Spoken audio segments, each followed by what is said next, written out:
Wala, miss ko lang. Okay lang ba yun? Pwede lang ba yun?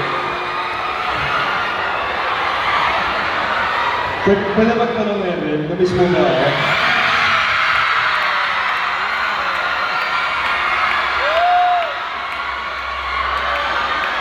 Madali naman yung sagot, oo, hindi lang eh.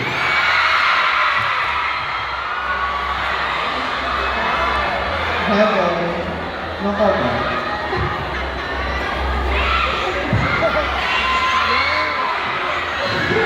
Kailangan ko ng tissue sa tuloy.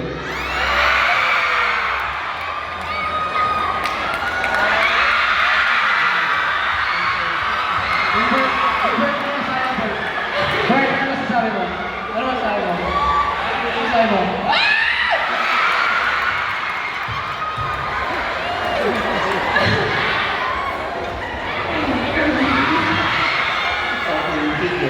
Ano na lang, Oo naman, syempre mamimiss ko. Ilang years ko naman kami magkasama. And yes, ganun sa sinabi.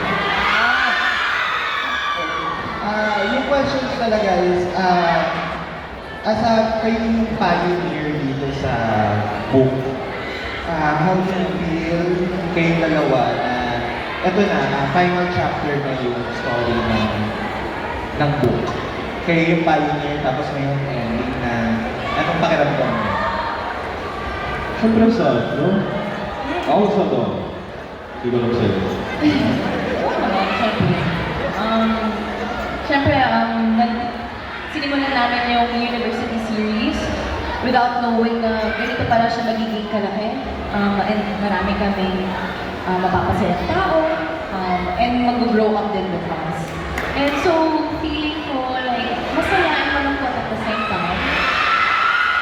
And syempre, ito yung mga kasama na, ito yung mga kasamahan ko na gusto ko sana hanggang sa pagtanda, hanggang na pa. Pero ganun talaga, last book na, kailangan na mag-bye-bye. We're grateful na ako yung napili as Luna. And so, Okay.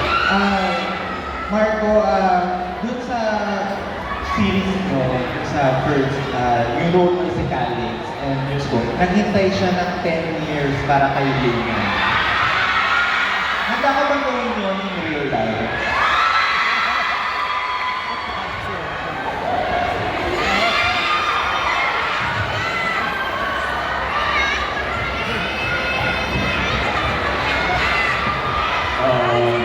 Listen. I think everyone here knows what happened between us. You know, we're exes and everything.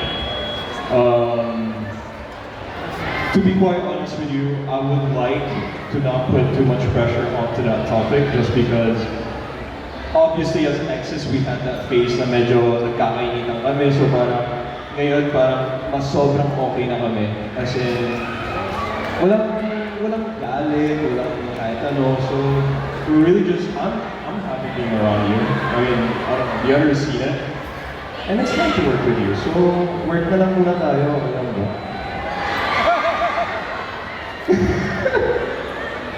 Yeah, pero I'm really just, I'm happy at the state that we are now.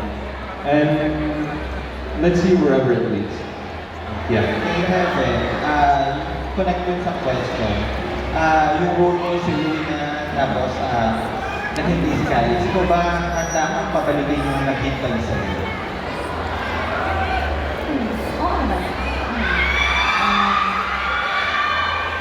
Pero syempre, I mean, 10 years din yun So 10 years na ang dami ng pagkakaiba, kumbaga, ng buhay niyo.